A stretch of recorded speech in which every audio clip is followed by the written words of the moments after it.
जय माता दी, राधे राधे। आइए सुनते हैं दुर्गा सप्तशती का 11वां अध्याय, देवताओं का देवी की स्तुति करना और देवी का देवताओं को वरदान देना। महर्षि मेधा कहते हैं, दैत्य के मारे जाने पर इंद्रादि देवता अग्नि को आगे करके कात्यायनी देवी की स्तुति करने लगे। उस समय अभीष्ट की प्राप्ति के कारण उनके मुख खिले हुए थे। देवताओं ने कहा, हे शरणागतों के दुख दूर करने वाली देवी, तुम प्रसन्न हो। हे संपूर्ण जगत की माता, तुम प्रसन्न हो। विंध्येश्वरी, तुम विश्व की रक्षा करो, क्योंकि तुम इस चर और अचर की ईश्वरी हो। हे देवी, संपूर्ण जगत की आधार रूप हो, क्योंकि तुम पृथ्वी रूप में भी स्थित हो और अत्यंत पराक्रम वाली देवी हो। तुम विष्णु की शक्ति हो और विश्व की बीज परम माया हो, और तुमने ही संपूर्ण जगत को मोहित कर रखा है। तुम्हारे प्रसन्न होने पर ही यह पृथ्वी मोक्ष को प्राप्त होती है। हे देवी, संपूर्ण विद्याएं तुम्हारे ही भिन्न भिन्न स्वरूप हैं। इस जगत में जितनी स्त्रियां हैं वह सब तुम्हारी ही मूर्तियां हैं। एकमात्र तुमने ही इस जगत को व्याप्त कर रखा है। तुम्हारी स्तुति किस प्रकार हो सकती है, क्योंकि तुम परम बुद्धि रूप हो और संपूर्ण प्राणी रूप, स्वर और मुक्ति देने वाली हो। अतः इसी रूप में तुम्हारी स्तुति की गई है।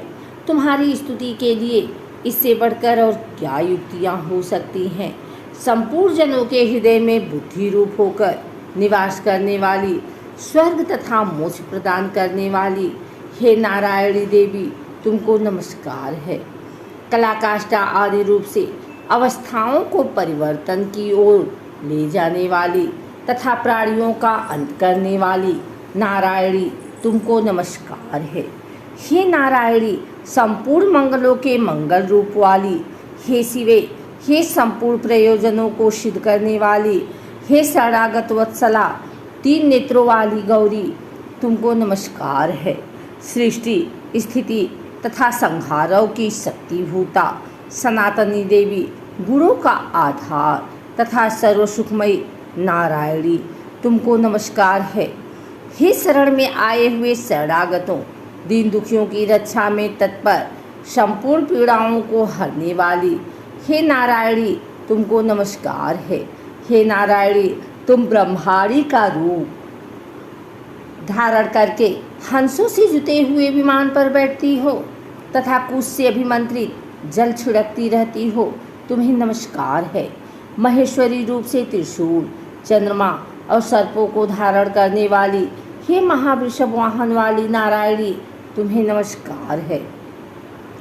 मोरों तथा मुक्तों से घिरी रहने वाली, महाशक्ति को धारण करने वाली, हे कौमारी रूप धारणी निष्पाप नारायणी, तुम्हें नमस्कार है। हे शंख, चक्र, गदा, फर, शांग, धनुष रूप आयुधों को धारण करने वाली वैष्णवी शक्ति रूपा नारायणी, तुम सब पर प्रसन्न हो, तुम्हें नमस्कार है। हे दांतों पर पृथ्वी धारण करने वाली वराह रूपिणी कल्याणमयी नारायणी, तुम्हें नमस्कार है। हे उग्र नरसिंह रूप के दैत्यों को मारने वाली, त्रिभुवन की रक्षा में संलग्न रहने वाली नारायणी, तुम्हें नमस्कार है। हे मस्तक पर किरीट और हाथ में महावज्र धारण करने वाली, सहस्त्र नेत्रों के कारण उज्ज्वल, वृत्तासुर के प्राण हरने वाली इंद्रिय शक्ति, हे नारायणी, तुम्हें नमस्कार है। हे शिवदूती स्वरूप से दैत्यों के महामत को नष्ट करने वाली, हे घोर रूप वाली, हे महाशब्द वाली, हे नारायणी, तुम्हें नमस्कार है। दाढ़ों के कारण विकराल मुख वाली, मुंडमाला से विभूषित मुंडमर्दनी चामुंडा रूपा नारायणी, तुम्हें नमस्कार है।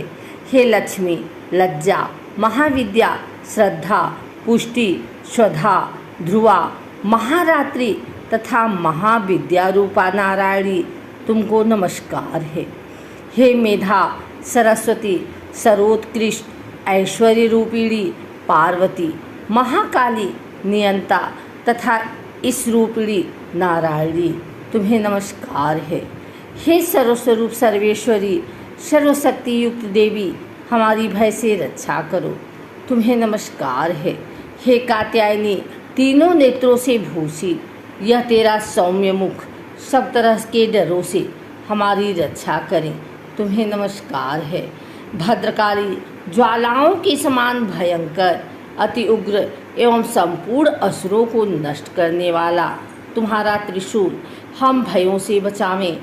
तुमको नमस्कार है।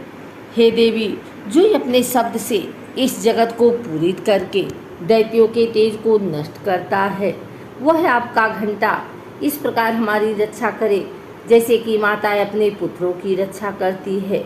हे चंडिके, असुरों के रक्त और चर्बी से चर्चित जो आपकी तलवार है, वह हमारा मंगल करे। हम तुमको नमस्कार करते हैं। हे देवी, तुम जब प्रसन्न होती हो तो संपूर्ण रोगों को नष्ट कर देती हो, और जब रुष्ट हो जाती हो तो संपूर्ण वांछित कामनाओं को नष्ट कर देती हो। और जो मनुष्य तुम्हारी शरण में जाते हैं उन पर कभी विपत्ति नहीं आती, बल्कि तुम्हारी शरण में गए हुए मनुष्य दूसरों को आश्रय देने योग्य हो जाते हैं। अनेक रूपों से बहुत प्रकार की मूर्तियों को धारण करके इन धर्मद्रोही असुरों का तुमने संहार किया है। वह तुम्हारे सिवा कौन कर सकता था। चतुर्दश विद्याएं, 60 शास्त्र और चारों वेद तुम्हारे ही प्रकाश से प्रकाशित हैं। उनमें तुम्हारा ही वर्णन है। और जहाँ राक्षस, विषैले, सर्प, शत्रुगण हैं, वहाँ और समुद्र के बीच में भी तुम साथ रहकर इस विश्व की रक्षा करती हो। हे विश्वेश्वरी, तुम विश्व का पालन करने वाली विश्वरूपा हो, इसलिए संपूर्ण जगत को धारण करती हो। इसीलिए ब्रह्मा, विष्णु, महेश की भी वंदनीय हो। जो भक्ति पूर्वक तुमको नमस्कार करते हैं वह विश्व को आश्रय देने वाले बन जाते हैं। हे देवी, तुम प्रसन्न हो और असुरों को मारकर जिस प्रकार हमारी रक्षा की है, ऐसे ही हमारे शत्रुओं से सदा हमारी रक्षा करती रहो। संपूर्ण जगत के पाप नष्ट कर दो और पापों तथा उनके फलस्वरूप होने वाली महामारी आदि बड़े बड़े उपद्रवों को शीघ्र ही दूर कर दो। विश्व की पीड़ा को हरने वाली देवी, शरण में पड़े हुए पर प्रसन्न हो।